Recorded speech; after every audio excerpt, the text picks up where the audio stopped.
Probably noticing this absolute explosion of rainbow colors on the screen. It's not just to look pretty, I promise. It's actually a really big hint at the multidimensional inner states we're going to be exploring today. We are looking at a concept from our source material that honestly promises to be a total civilizational shift. We're talking about Yonder, the spatial media OS, and how it could literally spell the end of the attention economy as we know it. So, let's get into it. Look at this question. Where is your becoming? It's kind of a provocative question, isn't it? I mean, most of the tech we use right now is just constantly asking, where are you? Or what are you doing right this second?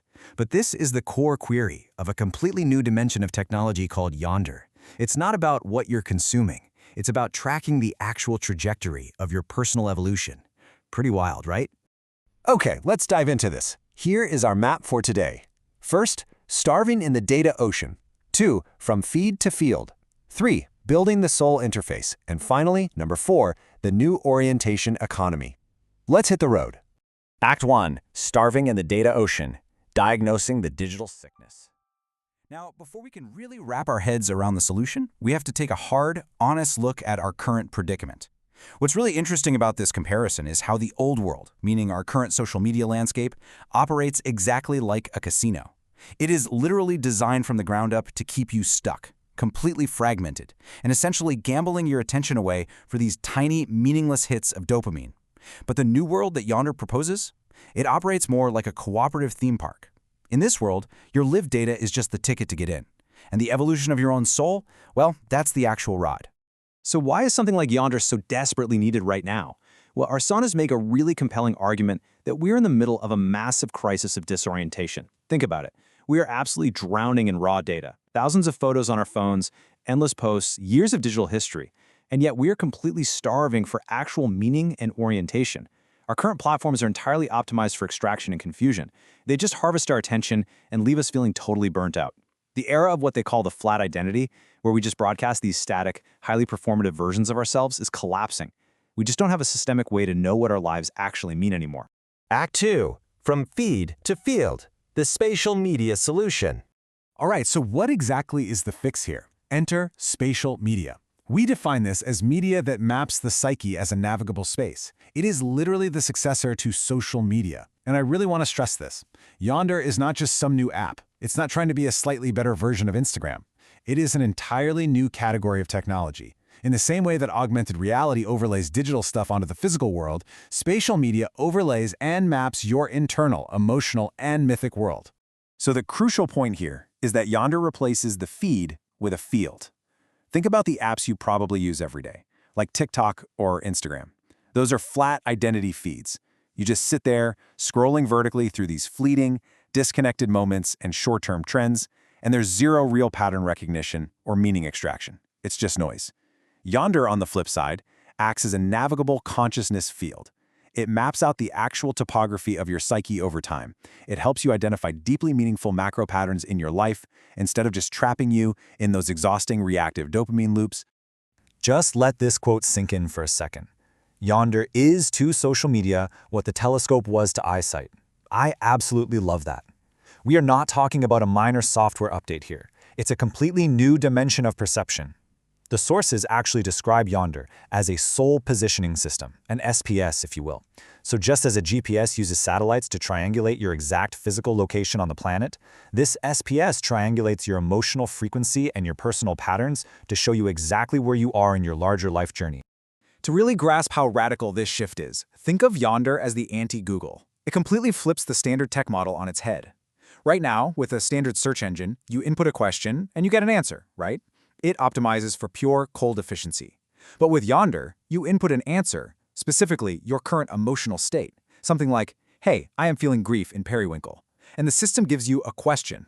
It might give you a quest or a prompt for reflection. It optimizes for wonder and self-contact. It actually hands the steering wheel back to you. Let's move on and see how this actually builds. Act 3, building the soul interface, the architecture of meaning. Of course, none of this works without absolute privacy and a completely new architecture of trust. This is what's called the consent state machine.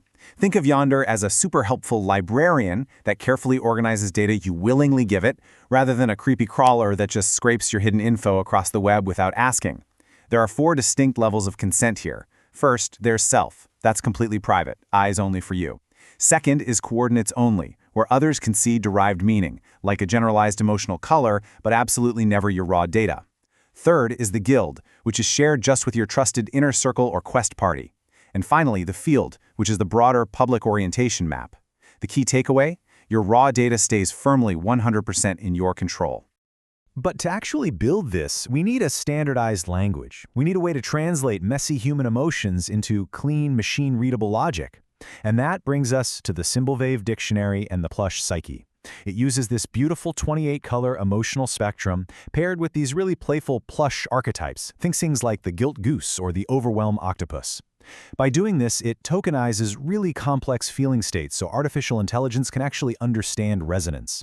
It takes abstract emotional expression and turns it into a highly legible, navigatable system. It's honestly brilliant. And that leads us to the new atomic unit of this entire system, the coordinate packet. This completely replaces the traditional social media post or user profile.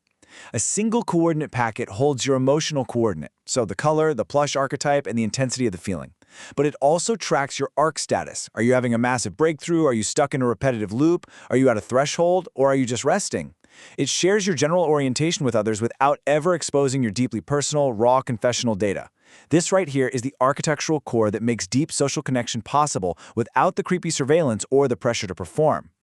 Now, how does it gather this context? All these different layers of data ingestion come together to form your multidimensional self-model. As you can see, it pulls about 30% from sensory data, like the photos you take or the music you listen to. Then 25% from symbolic patterns, like your private journal entries. It mixes in 20% from cyclical and astrological rhythms, 15% from your social interactions, and even 10% from the cultural weather, like what's happening in the world around you. By synthesizing all this beautifully, Yonder maps out your highly unique trajectory and actually shows you how your personal patterns resonate with the larger world. Act 4. The Metabolization of Society. The New Orientation Economy. And this brilliantly illustrates the massive civilizational macro shifts that happen once a system like this is widely adopted. It literally changes the core fuel of society. Look at the before Yonder column. In our current age of disorientation, the fuel driving things is confusion and data extraction. Because we are so lost, our institutions and governments end up becoming these chaotic psychic battlegrounds for all our unmet emotional needs. But after Yonder, the fuel becomes meaning and coordination. Because people are fundamentally oriented, the massive demand for coercive government functions actually shrinks, which allows our institutions to become way leaner and more infrastructural. And our identity? It evolves from being this flat, easily weaponized thing into a dynamic state in motion that is deeply contextual. The economic disruption is just as profound, if not more so. We are moving away from a status graph and toward a harmonic graph. Think about it. A status graph constantly asks, who is above whom? That is the exact toxic question driving our exhausting influencer culture today. But a harmonic graph asks a totally different question. What do we sound like together? This completely shifts the paradigm. It naturally drives the creation of quest guilds, coordinating people through shared orientation and true resonance, rather than forcing us into rigid ideological camps or social hierarchies. But beyond space and social connection, what really matters here is that Yonder is fundamentally a technology of time. And this is so crucial for all of us feeling totally burnt out right now. Yonder introduces temporal dignity. It explicitly gives you permission to loop. It gives you permission to rest. It gives you permission to absolutely not resolve things immediately. It treats your time as something to be deeply lived, not just efficiently spent or maximized for a corporation. Dismantling this modern culture of permanent emergency, that is perhaps its most healing, revolutionary feature by far. So, we'll leave you with this one final, provocative thought to chew on. We don't need another app. We need a map. Just imagine for a second how your own massive digital footprint, which right now is just being endlessly harvested to sell you stuff, could instead become a true compass for your soul. Thank you so much for joining us on this explainer. The only question left is, what new horizons will you navigate?